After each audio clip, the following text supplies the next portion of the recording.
हम जो घरों निकले पर इतने पहुंचे एक दफा ना सर्विस ਤੁਹਾਡੇ सामने वेख लो जानवर अंदर बंद ने करते ही बारिश ने इंज दा भन्निया कि शर्ट देखा मैं दरख्तां ते देख लीजिए किथे आ ना दरख्तां ते देख इत्थे बैठी होंगी तो ओ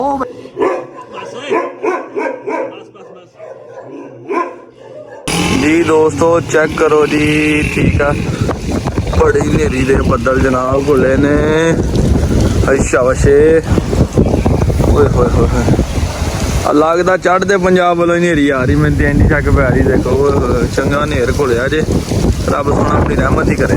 अस्सलाम वालेकुम तो की हाल है सब दोस्तों ना जी उम्मीद करते हैं खैर आफियत नाल होणगे जनाब चंगा को नेर घुलिया जे चेक करो जरा अच्छे तरीके ना पिछे हवा हवू चल रही दरखत रुखत जरा चंगे वाइब्रेशन कर रहा है जी अचानक 10 दरवाजे वजन लग गया लै भी ये की हो गया तो जो बाहर निकल के वेख्या तो जनाब चंगी भले मौसम खराब तो बदल तो नेरी हुई हुई है।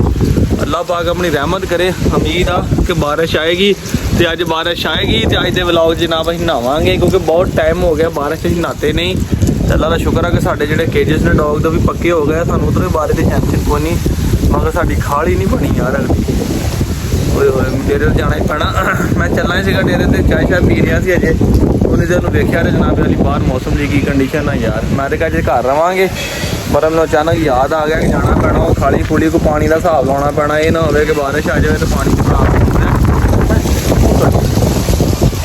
एक तो बारिश के नाल नाल दोस्तों जो दरख्तों ने हिलना जुलना होंगे ना देखो पिछे आ देखो है ये दरख्तों ने हिलना जुलना बंदे बड़ा डराउंदा रहता है। हाँ बोल अब क्या कह रहे हो? बादल ही बादल आ रहे हैं। बादल ही बादल आ रहे हैं। अगर बारिश आती अब हमने वो उड़ेंगे आसमान में। अच्छा बारिश में नहाएंगे आप? नहीं नहाऊंगा। हैं डर तो नहीं लगता आपको? नहीं। तो भाई रोने भी लग गए थे फिर देरी देख के हैं क्या हुआ था तब? उन्हें नहीं डर लगता बारिश से नहीं लगता। अच्छा देर से डर लगता है फिर लगता है दुआ कर अल्लाह जल्दी से अपनी रहमत करें बारिश करें दुआ कर फिर दुआ कर हाथ उठा के जल्दी से बारिश भगा दे। हाँ जल्दी से बाहर भेज दे जल्दी तो फिर दुआ कर ऊंची तरह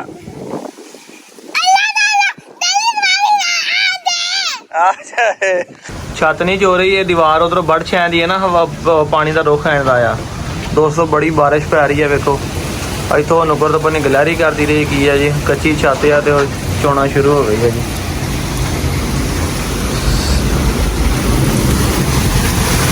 दरखत में देखो बहुत ज़्यादा दोस्तों तूफान आ अल्लाह अपनी रहमत करे तो तरपाल भी जी साड़ी ये भी जनाब टुट गई है वेखो हनेरा वा लाइट बंद आ ते ओ गां खड़ी हुई है जी नज़र आ रहा होना तुहानू ते बच्चे मैं चक के पॉइंटर जोड़े पहले खुली शिफ्ट कर ले सीगे और चीता तो वो नुक्कर ते बिजली है चीते की तो मैं क्या गर्मी निकले नज़र इन्होंने बंद ही इतने बाहर ही तो बाकी दूआ जोड़ा है अपना कुत्ती जी है वो बिजली पिछे बनी हुई है तो चीता बनया है जी हूँ देखते हैं जब 2-4-5 मिनट बारिश की मट्ठी होती है ठीक है नहीं तो फिर मैं खोल के ये कुड़े के अंदर वाड़ देना है ताकि अंदर वड़ के बह जाएगा बहुता भी ना नहा लवे बिजली वो बनी बिजली में खोलन लगा ही मैं जाके बारिश के ही उन्होंने खोल के तो मैं उनके केज के वाड़दा। दोस्तों चेक करो जी जनाब साड़ी खाली दी मिट्टी रुड़ गई है खाली दी मिट्टी ਉਹ ਵੇਖੋ ना पानी पै पै के ना पै पै के तो शुक्र आ के इन्ना क निज़ाम अपना बन गया कि फरिश फुरिश पै गए आ चीता मंदिर बंद दिता जी ठीक है इन्हें अंदर छड़ दिता है बिजली भी बंद ली मैं जानवर पुंज लीए बारे का की पता किदों रुके उधरला पानी लत के जस खाली जा रहा जे आ पक्की खाली बनाई शुक्र है भी बन गई इन्नी ते बाकी सारा वेखो ना निज़ाम नज़ूम इतों किया जे हुण पर लग रहा कोई ठल्ली है बारिश हुण जानवरों की भी चंगी अज बारिश ने ट्यूनिंग की है तो नहाते असीं भी बड़ा है जी नहाते कि बारे के ही लगे रहे कई कोई पई है पैप पूप कट्ठा कर समान इधर कर उधर कर जानवर अंदर बाहर कर सर्विस साड़ी भी चंगी हो गई है।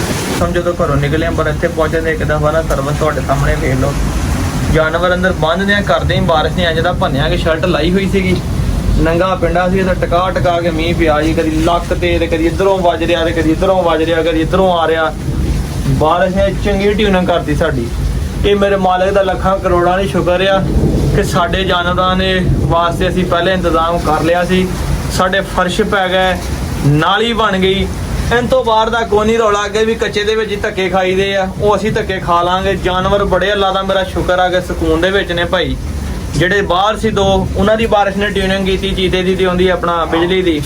ਕਿਉਂਕਿ ਸਾਡਾ ਪ੍ਰੋਗਰਾਮ ਸੀ ਮੌਸਮ ਸੋਹਣਾ ਵਾ, ਇੰਟਰਨੈਟ ਤੇ ਦੇਖਿਆ ਸੀਗਾ ਬਾਰਿਸ਼ ਦੇ ਇਮਕਾਨ ਨਹੀਂ ਸੀ। ਖੁਦਾ ਦੀ ਕੁਦਰਤ ਆ, ਬਾਰਿਸ਼ ਆਈ ਆ, ਸੋਹਣੀ ਆ, ਰਹਿਮਤ ਹੋਈ ਆ। ਜ਼ਮੀਨਾਂ ਆਪਣੀਆਂ ਜਿਹੜੀਆਂ ਨੇ ਇੱਕ ਦਫਾ ਪਾਣੀ ਲੱਗ ਜਾਏਗਾ, ਵੱਤਰ ਹੋ ਜਾਣੀਆਂ ਤੇ ਗਾਂ ਫਸਲ ਵਾਸਤੇ ਤਿਆਰ ਹੋ ਜਾਣਗੀਆਂ। ਤੇ ਬਿਜਲੀ ਦਾ ਨਾਮੋ ਨਿਸ਼ਾਨ ਕੋਈ ਨਹੀਂ ਹੈਗਾ, ਪਤਾ ਨਹੀਂ ਕਦੋਂ ਆਉਂਦੀ ਤੇ ਕਦੋਂ ਨਹੀਂ ਆਉਂਦੀ। ਤੇ ਬਾਰਿਸ਼ ਅੱਲਾ ਦਾ ਸ਼ੁਕਰ ਆ ਕਿ ਇੱਕ ਦਫਾ ਫੈਸਲਾਬਾਦ ਪੰਜਾਬ ਸਾਡੇ ਚੰਗੀ ਪੈ ਗਈ ਆ। ਤੇ ਕਮੈਂਟ ਮਾਰ ਕੇ ਦੱਸੋ ਥੱਲੇ ਕਿ ਤੁਹਾਡੇ ਕਿਹੜੇ ਕਿਹੜੇ ਇਲਾਕੇ ਜਨਾਬ ਬਾਰਿਸ਼ ਪਈ ਹੈ, ਕਿੱਥੇ ਪਈ ਹੈ ਤੇ ਕਿੱਥੇ ਨਹੀਂ ਪਈ ਬਾਰਿਸ਼, ਤਾਂ ਕਿ ਪਤਾ ਲੱਗੇ ਕਿਹੜੇ ਕਿਹੜੇ ਇਲਾਕੇ 'ਚ ਹੋਈ ਹੈ। ਕਿਉਂਕਿ ਪਿਛਲੇ ਦਿਨਾਂ ਦੇ ਵਿੱਚ ਅਸੀਂ ਬੜਾ ਥੋੜਾ ਜਿਹਾ ਸਿਕਿਉਰ ਸੀ ਇਸ ਗੱਲੋਂ ਕਿ ਇਰਦ ਗਿਰਦ ਇਲਾਕਿਆਂ ਦੇ ਵਿੱਚ ਨਾ ਗੜੇ ਬਹੁਤ ਪਏ ਆ। ਅਸੀਂ ਵੀਡੀਓ ਦੇਖੀਆਂ, ਜਾਨਵਰ ਲੋਕਾਂ ਦੇ ਬਹੁਤ ਜ਼ਿਆਦਾ ਜ਼ਖਮੀ ਹੋਏ ਆ। ਤੇ ਅਸੀਂ ਤਾਂ ਫਿਲ ਫੋਰ ਭਾਈ ਮੇਰੇ ਕੋਲ ਮੋਟਰਸਾਈਕਲ ਹੈ ਨਹੀਂ, ਜਸਦ ਆਇਆ, ਉਹਨਾਂ ਨੂੰ ਭਾਈ ਦਨਾਨ ਵੀ ਆ ਗਿਆ ਸੀ, ਭਾਈ ਭੱਜੇ ਸੀਗੇ ਜਾ ਕੇ ਡੰਗਰਾਂ ਦਾ ਜਾਨਵਰਾਂ ਦਾ ਕੋਈ ਵਸੀਲਾ ਕਰੀਏ। ਕਿਉਂਕਿ ਬੰਦੇ ਨੂੰ ਆਪਣੀ ਤਾਂ ਬੰਦਾ ਘਰ ਬੈਠੇ ਆ, ਇੱਕ ਲਹਿਦਾ ਗੱਲ ਹੁੰਦੀ ਹੈ। ਉਹ ਜਿੱਦਾਂ ਕਹਿੰਦੇ ਨਹੀਂ ਹੁੰਦੇ ਕਿ ਉਹ ਸ਼ਹਿਰਦਾਰੀ ਦੇ ਵਿੱਚ ਕੋਈ ਕਜ਼ਨ ਇਕੱਠੇ ਹੋਏ ਹੋਣ ਤੇ ਬਾਰਿਸ਼ ਦਾ ਮੌਸਮ ਹੋਣ ਤੇ ਕਹਿੰਦੇ ਚਲੋ ਇੰਜੋਏ ਕਰਨ ਚੱਲੀਏ ਹੈ। ਤੇ ਕਹਿੰਦਾ ਜੇ ਸਾਡੇ ਪਿੰਡਾਂ ਪੁੰਡਾਂ ਦੇ ਵਿੱਚ ਕੋਈ 2-4 ਕਜ਼ਨ ਇਕੱਠੇ ਹੋਏ ਹੋਣ ਨਾ ਤੇ ਬਾਰਿਸ਼ ਦਾ ਮੌਸਮ ਹੋਵੇ ਤੇ ਕਹਿੰਦੇ 2-3 ਡੰਗਰਾਂ ਦੇ ਪੱਠੇ ਲੈ ਜਾਈਏ, ਮੀਂਹ ਦਾ ਕੋਈ ਪਤਾ ਨਹੀਂ ਕਦੋਂ ਆ ਜੇ। ਤੇ ਉਹ ਹਿਸਾਬ ਆਈ ਕਿ ਭਾਈ ਚੱਲੀਏ ਜਾ ਕੇ ਜਾਨਵਰਾਂ ਦਾ ਹਿੱਲਾ ਵਸੀਲਾ ਕਰੀਏ। ਤੇ ਦੇਖਦੇ ਆ ਜੀ ਖੁਦਾ ਦੀ ਕੁਦਰਤ ਆ, ਬਾਰਿਸ਼ ਰੁਕ ਰਹੀ ਹੈ ਤੇ ਫਿਰ ਤੁਹਾਨੂੰ ਚੈੱਕ ਕਰਾਉਂਦੇ ਆ ਜੀ, ਸਿਚੁਏਸ਼ਨ ਸਾਰਾ ਦਿਖਾਉਂਦੇ ਆ, ਪਿੰਜਰੇ ਪੁੰਜਰੇ ਕੈਨਲ ਕੁਨਲ ਸਾਰਾ ਕਿ ਪੱਕੇ ਕਰਾਉਣ ਦਾ ਸਾਨੂੰ ਕਿੰਨਾ ਕੁ ਫਾਇਦਾ ਹੋਇਆ, ਜਾਨਵਰ ਮਹਿਫੂਜ਼ ਆ ਕਿ ਨਹੀਂ ਮਹਿਫੂਜ਼। ਤੇ ਵੀਡੀਓ ਨੂੰ ਐਂਡ ਤੱਕ ਦੇਖੋ ਜੀ ਦੋਸਤੋ। ਤੇ ਬਾਰਿਸ਼ ਰੁਕ ਗਈ ਹੈ, ਚਿੱਕੜ ਬੜਾ ਹੋ ਗਿਆ। ਚੱਲ ਦਨਾਨ ਭਾਈ, ਸਾਡੇ ਕੋਲ ਦੋਸਤੋ 2 ਹੀ ਮੁਰਗੀਆਂ ਨੇ ਤੇ ਜਿੰਨਾ ਤੂਫਾਨ ਆ ਵੇਖੀਏ ਮੁਰਗੀਆਂ ਲਿਆਈਏ ਕਿਤੋਂ ਬਾਹਰੋਂ, ਵਿਚਾਰੀਆਂ ਕੰਧ ਕੁੰਧ ਦੇ ਨਾਲ ਇਕੱਠੀਆਂ ਹੋਈਆਂ ਹੋਣੀਆਂ ਨੇ। ਚਿੱਕੜ ਬੜਾ ਜੇ, ਮਾਰ ਹਾਂ ਦਰਖਤ ਲੈਟ ਮਾਰ। ਬੈਠੀਆਂ ਦਰਖਤ ਤੇ ਹੁੰਦੀਆਂ, ਪਰ ਦਰਖਤਾਂ ਤੇ ਦੇਖ ਲਈਏ ਕਿੱਥੇ ਆ ਇਹਨਾਂ ਦਰਖਤਾਂ ਤੇ ਦੇਖ, ਇੱਥੇ ਬੈਠੀਆਂ ਨਹੀਂ ਤਾਂ ਉਹ ਬੈਠੀ। ਓ ਮਾਸ਼ਾਅੱਲਾ ਮੇਰੇ ਮਾਲਕਾ ਤੇਰੀ ਕੁਦਰਤ, ਵਾਹ ਰੱਬਾ ਕਿੰਨਾ ਤੂਫਾਨ ਸੀ ਯਾਰ। ਉਹ ਵੇਖ ਯਾਰ ਦੋਸਤੋ, ਇੰਨਾ ਤੂਫਾਨ ਤੇ ਮੁਰਗੀਆਂ ਲੈਟ ਮਿਲਦਾ ਹੀ ਨਾ। ਇੱਕ ਮਿੰਟ ਜ਼ਰਾ, ਉਹ ਦੋਨੇ ਹੀ ਬੈਠੀਆਂ ਯਾਰ। ਅਸੀਂ ਤੇ ਕਿਹਾ ਬਾਹਰ ਜਾਣਾ ਪੈਣਾ ਵਾ, ਬੇਸ਼ੱਕ ਖੁਦਾ ਦੀ ਕੁਦਰਤ ਆ। ਪਾੜ ਗਈ, ਟਾਣੇ ਟੁੱਟ ਗਏ। ਕਿੰਨਾ ਤੂਫਾਨ ਆਇਆ ਵੇਖ ਹੈ। ਤੂਫਾਨ ਨੂੰ ਛੱਡੋ ਤੁਸੀਂ, ਟਾਣੇ ਟੁੱਟ ਗਏ ਲੇਕਿਨ ਮੁਰਗੀਆਂ ਟਾਣਿਆਂ ਤੇ ਬੈਠੀਆਂ। ਵਾਹ ਮੇਰਾ ਮਾਲਕਾ, ਸਹੀ ਕਹਿੰਦਾ, ਜਿਹਨੂੰ ਤੇਰੇ ਤੇ ਉਮੀਦਾਂ ਹੋਣ ਨਾ ਉਹ ਨਹੀਂ ਡੁੱਬਦਾ, ਉਹ ਨਹੀਂ ਕਦੀ ਵੀ ਡਿੱਗਿਆ ਥੱਲੇ। ਵਾਹ ਮੇਰੇ ਮਾਲਕਾ ਦੇਖ, ਕਿਤੇ ਤਸ਼ਰੀਫ ਫਰਮਾ ਹੋ ਗਏ। ਲੁੰਡੀ ਬ੍ਰਾਂਡ ਕਿੱਥੋਂ ਨਿਕਲ ਆਈ ਇਸ ਟਾਈਮ ਬਾਰਿਸ਼। ਅੰਦਰ ਚਲ ਜਾਓ, ਬਾਹਰ ਬਹੁਤ ਸਰਦੀ ਹੈ, ਅੰਦਰ ਚਲ ਜਾਓ। ਅੱਛਾ ਕਮਰੇ ਸਾਡੇ ਕੋਈ ਸਾਡੀਆਂ ਗੱਲਾਂ ਸੁਣਦੀ ਸੀ ਤੂੰ ਉੱਥੇ। ਇਹਨੂੰ ਪਿਸ਼ਾਬ ਆਇਆ ਹੋਣਾ, ਗਰੰਟੀ ਨਾਲ ਪਿਸ਼ਾਬ ਆਇਆ ਹੋਣਾ ਤਾਂ ਨਿਕਲੀ ਹੈ ਬਾਹਰ। ਚਲੋ ਪਿਸ਼ਾਬ ਕਰ ਲਵੇ। ਤੇ ਬੱਚਿਆਂ ਦੀ ਵੀ ਚੰਗੀ ਸਰਵਿਸ ਹੋ ਗਈ ਇੱਧਰ ਦੇ, ਹੁਣ ਇੱਕ ਦੂਜੇ ਨੂੰ ਚੱਟਣ ਲੱਗੀਆਂ ਗਾਵਾਂ ਵੀ, ਤੇ ਗਾਂ ਦੀ ਵੀ ਚੰਗੀ ਸਰਵਿਸ ਆਈ ਬਾਰਿਸ਼ ਨਾਲ ਭਾਈ। ਨਜ਼ਾਰੇ ਲੈ ਲੈ ਇਹਨਾਂ ਨੇ ਵੀ। ਉਹਨੂੰ ਕੱਢ ਕੇ ਬੰਦ। ਆਹ ਕਿਹੜੀ ਆ, ਉਹ ਪੈਂਟਰ ਬਾਹਰ ਆਈ ਹੋਈ ਹੈ। ਕਾਲੀਆਂ ਅੱਖਾਂ ਹੀ ਝਮਕੀਆਂ, ਲੈਟ ਮਾਰੀ ਨੇ ਤੈਨੂੰ ਅੱਖਾਂ ਹੀ ਝਮਕੀਆਂ, ਜੇ ਪੈਂਟਰ ਬਾਹਰ ਆਈ ਬੱਚਿਆਂ। ਇਧਰ ਬਿਜਲੀ ਨੇ ਵੀ ਬਣੀ ਗੰਨ ਮਾਰਿਆ। ਉਹ ਬੋਤਲਾਂ ਕਿੱਥੇ ਉਹ ਚੁੱਤੋਂ ਆਈਆਂ ਹੋਣੀਆਂ ਰੁੜ ਕੇ। ਆ ਦੇਖ ਨਾ ਥੱਲੇ ਜਗ੍ਹਾ, ਅੰਦਰ ਚੱਲ ਜਾ, ਅੰਦਰ ਵੜ ਕੇ। ਇਹ ਕਿਹੜੀ ਡੱਬੀ ਭੌਂਕ ਰਹੀ ਨਾ, ਆਹ ਦੇਖੋ ਅੰਦਰ ਖੜੀ ਹੋਈ। ਛੱਤ ਦਾ ਮਾੜਾ ਛੱਤ ਚੜ ਕੇ ਦੇਖ ਲਈ। ਇਹ ਦੋਸਤੋ ਇੱਥੋਂ ਤਾਂ ਸ਼ੁਕਰ ਹੈ ਕਿ ਸਾਰਾ ਪਾਣੀ ਜਿਹੜਾ ਰੁੜ ਗਿਆ ਤੇ ਸਾਰਾ। ਚੀਤਾ ਉਹ ਬੋਰੀ ਖਿੱਚ ਕੇ ਥੱਲੇ ਕਰਕੇ ਬੈਠਾ, ਦੇਖੋ ਤੇਰਾ ਉਹ ਚੀਤਾ ਦੇਖੋ। ਬਸ ਓਏ, ਬਸ ਬਸ ਬਸ ਬਸ ਬਸ ਬਸ। ਅੱਛਾ ਬੋਰੀ ਖਿੱਚ ਕੇ ਨਾ ਤੇਰਾ ਥੱਲੇ ਕਰਕੇ ਤੇ ਬੜੇ ਆਰਾਮ ਨਾਲ ਬੈਠਾ। ਤੇ ਇਹ 200 ਪੈਂਟਰ ਮਾਦੀ ਹੈ ਜੀ, ਠੀਕ ਹੈ ਜੀ। ਰੱਸੀ ਅਸੀਂ ਆਪ ਲੰਮੀ ਕੀਤੀ ਹੈ ਕਿ ਤਾਂ ਕਿ ਉਹਨਾਂ ਸਿਰਫ ਆ ਜਾਵੇ ਤੇਰਾ। ਤੇ ਬੱਚੇ ਦੇ ਅਸੀਂ ਅੰਦਰ ਰੱਖ ਦਿੱਤੇ ਹੋਏ ਆ ਵੱਡੇ ਦੇ। ਥੋੜਾ ਜਿਹਾ ਪਾਣੀ ਮੇਰੀ ਢਾਲ ਨਹੀਂ ਸਹੀ ਹੈ ਨਾ। ਇਹ ਖਲੋਣਾ ਚਾਹੀਦਾ ਨਹੀਂ ਸੀ ਵੈਸੇ ਨਾ, ਇਹਨੂੰ ਸਵੇਰੇ ਦਿਖਾਉਣਾ। ਹਾਂ ਹਾਂ, ਇੱਥੋਂ ਪਾਣੀ ਡੱਕ ਕੇ ਜਾਣ ਦਿਆ। ਮੈਂ ਕਹਿੰਦਾ ਕੋਈ ਨਾਲ ਹੀ ਉੱਚੀ ਹੋਵੇ ਇੱਥੋਂ ਵੇਲੇ। ਹਾਂ ਇਹ ਨਹੀਂ ਖਲੋਣਾ ਚਾਹੀਦਾ ਨਹੀਂ ਸੀ ਹੈਗਾ। ਮਾੜਾ ਜਿਹਾ ਧਿਆਨ ਨਾਲ ਗਿੱਲੀਆਂ ਕੰਧਾਂ ਹੀ ਇੱਕ ਵਾਰੀ ਵੇਖ ਲਾ ਤੇਰਾ ਚੜ ਕੇ। ਲੈ ਲੈ ਟਾਰਚ ਫਾੜ ਟਾਰਚ। ਨਹੀਂ ਇਧਰ ਬੜਾ ਸੱਤੀ ਬਈ। ਅਸਲ ਬਾਰਿਸ਼ ਦੌਰਾਨ ਬਈ ਹੈ ਹੀ ਸਾਰੀ ਇਸ ਪਾਸੇ ਦੀ ਸੀਗੀ ਹੈ ਨਾ, ਝਾਂਬਾ ਆਇਆ ਸੀਗਾ ਸਾਰਾ। ਦੋਸਤੋ ਬਾਰਿਸ਼ ਸਾਰੀ ਹੈ ਹੀ ਇਸ ਰੁੱਖ ਦੀ ਸੀਗੀ, ਇਸ ਕਰਕੇ ਨਾ ਸਾਰਾ ਆਪਣਾ ਬਾਰਿਸ਼ ਦਾ ਫੋਕਸ ਜਿਹੜਾ ਸੀਗਾ ਇਸ ਸਾਈਡ ਤੇ ਸੀਗਾ, ਜਿਹਦੀ ਮੇਰੀ ਬੈਕ ਸਾਈਡ ਹੈ। ਇਧਰੋਂ ਝਾਂਬਾ ਆ ਰਹੀ ਸੀ। ਤੇ ਚੰਗਾ ਦੋਸਤੋ ਬਾਰਿਸ਼ ਨੇ ਚੰਗਾ ਬੁਰਾ ਹਾਲ ਕੀਤਾ। ਜੇ ਮੈਨੂੰ ਵੇਖ ਲਵਾਂ ਇੱਕ ਵਾਰੀ ਜ਼ਰਾ, ਅਜੇ ਇਹਨਾਂ ਨੂੰ ਅਸੀਂ ਰੋਟੀ ਪਾਉਣੀ ਹੈ, ਇਹਨਾਂ ਨੂੰ ਅਸੀਂ ਖਾਣਾ ਪਾਣੀ ਇਹਨਾਂ ਦਾ ਪਾਇਆ ਹਲੇ। ਖਾਣਾ ਛਾਣਾ ਵਾਲਿਆਂ ਨੂੰ ਪਾਉਣਾ। ਦੇਖੋ ਨਾ ਬਿਲਕੁਲ ਜਾਨਵਰ ਡਰਾਏ ਨੇ, ਖੁਸ਼ਕ ਨੇ, ਹੁਣ ਬਾਹਰ ਆਏ ਆ, ਅੰਦਰ ਵੜ ਕੇ ਬੈਠੇ ਸੀਗੇ। ਯਾ ਅੱਲਾ ਵੀ ਤੇਰਾ ਬੜਾ ਬੜਾ ਸ਼ੁਕਰ ਆ ਕਿ ਸਾਡੇ ਜਾਨਵਰ ਜਿਹੜੇ ਮਹਿਫੂਜ਼ ਸੀਗੇ ਇੰਨੀ ਬਾਰਿਸ਼ ਤੂਫਾਨ ਦੇ ਵਿੱਚ। ਤੇ ਸਭ ਤੋਂ ਹੈਰਾਨਗੀ ਵਾਲੀ ਗੱਲ ਮੁਰਗੀਆਂ ਤੋਂ ਆਉਂਦੀ ਆ ਕਿ ਇੰਨਾ ਤੂਫਾਨ ਕਿ ਅੱਲਾ ਮਾਫੀ ਦੇਵੇ, ਸ਼ਰ ਸ਼ਰ ਸ਼ਰ ਸ਼ਰ ਸ਼ਰ ਸ਼ਰ ਸ਼ਰ ਸ਼ਰ ਹੁੰਦੀ ਸੀਗੀ। ਪਰ ਫਿਰ ਵੀ ਰੱਬ ਦੀ ਕੁਦਰਤ ਵੇਖੋ ਕਿ ਮੁਰਗੀਆਂ ਉਸ ਟਹਿਣੀ ਤੇ ਬੈਠੀਆਂ ਸੀਗੀਆਂ ਤੇ ਉਸੇ ਟਹਿਣੀ ਤੇ ਬੈਠੀਆਂ ਹੋਈਆਂ ਸੀਗੀਆਂ। ਤੇ ਲਾਸਟ ਨਜ਼ਰ ਇੱਕ ਵਾਰੀ ਕੋਕੋ ਨੂੰ ਵੀ ਮਾਰ ਲਈਏ, ਤੇ ਦੇਖੋ ਬਿਜਲੀ ਚਮਕ ਰਹੀ ਦੋਸਤੋ। ਤੇ ਕੋਕੋ ਵੀ ਬੁਲਾਇਆ ਵੀ ਮਾਸ਼ਾਅੱਲਾ। ਦੇਖ ਲਓ ਜੀ, ਤੁਹਾਨੂੰ ਸਿਰਫ ਦਿਖਾ ਰਹੇ ਹਾਂ ਕਿ ਅੱਲਾ ਦਾ ਸ਼ੁਕਰ ਆ ਕਿ ਇੰਨਾ ਕੰਮ ਕਰਾਉਣ ਦੇ ਨਾਲ, ਇੰਨੇ ਪੈਸੇ ਲਾਉਣ ਦੇ ਨਾਲ, ਖਪਤ ਦੇ ਨਾਲ ਇਹ ਸਾਨੂੰ ਫਾਇਦਾ ਹੋ ਗਿਆ ਕਿ ਸਾਡੇ ਜਾਨਵਰ ਜਿਹੜੇ ਸਕੂਨ 'ਚ ਹੋ ਗਏ ਆ।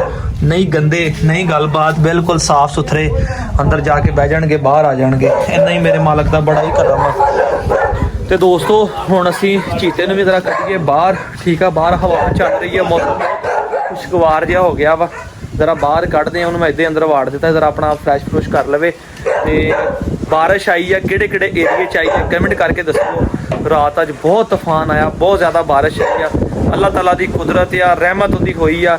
ਤੇ ਸ਼ੁਕਰ ਅੱਲਾਹ ਪਾਕ ਦਾ ਕਰਮ ਆ, ਹਰ ਪਾਸੋਂ ਨਮਨ ਹੈਗਾ। ਤੇ ਕਮੈਂਟ ਸੈਕਸ਼ਨ ਦੱਸੋ ਤੁਹਾਡੇ ਕਿਹੜੇ ਇਲਾਕੇ ਤੋਂ ਬਿਲੋਂਗ ਕਰਦੇ ਹੋ, ਕਿੱਥੋਂ ਕਿੱਥੋਂ ਵੀਡੀਓ ਵੇਖ ਰਹੇ ਹੋ, ਤੇ ਕਿੱਥੇ ਕਿੱਥੇ ਬਾਰਿਸ਼ ਆਈ ਹੈ। ਅੱਜ ਦੇ ਵਲੌਗ ਦਾ ਇੱਥੇ ਇਖਤਤਾਮ ਕਰਦੇ, ਆਪਣੇ ਵੀਰ ਅਰਸਲਾਨ ਨੂੰ ਇਜਾਜ਼ਤ ਦਿਓ, ਦੁਆਵਾਂ 'ਚ ਯਾਦ ਰੱਖਿਓ। ਕੱਲ ਮਿਲਾਂਗੇ ਇਨਸ਼ਾਅੱਲਾ ਨਵੇਂ ਵਲੌਗ ਦੇ ਨਾਲ। ਫਿਰ ਅੱਲਾਹ ਹਾਫਿਜ਼।